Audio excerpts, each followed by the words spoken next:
હાલોલ નગર સહિત પંથકમાં મહાશિવરાત્રિની ધામધૂમથી ઉજવણી કરવામાં આવી હતી। આજ રોજ દેશભરમાં મહાશિવરાત્રિની ઉજવણી કરવામાં આવી રહી છે। ત્યારે મહાશિવરાત્રિના હિન્દુ સનાતન ધર્મની અંદર ભગવાન શિવ અને માતા પાર્વતીના વિવાહને લઈને મહાશિવરાત્રિની ઉજવણી કરવામાં આવે છે। ત્યારે આજ રોજ ભગવાન શિવની પૂજાનો અનેરો મહિમા છે, જેમાં મહાશિવરાત્રિના દિવસે ભગવાન ભોલેનાથને રીઝવવા માટે ભક્તો દ્વારા મહાપૂજા કરવામાં આવે છે।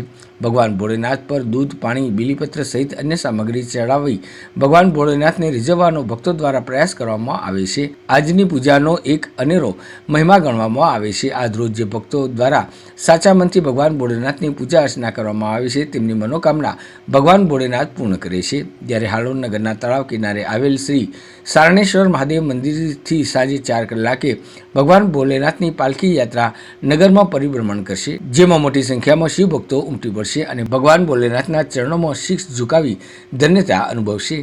હાલોલ નગરમાં આજ રોજ વહેલી સવારથી તમામ શિવાલયોમાં ભગવાન ભોલેનાથની પૂજા અર્ચના કરવા માટે ભક્તોનું ઘોડાપૂર ઉમટ્યું હતું।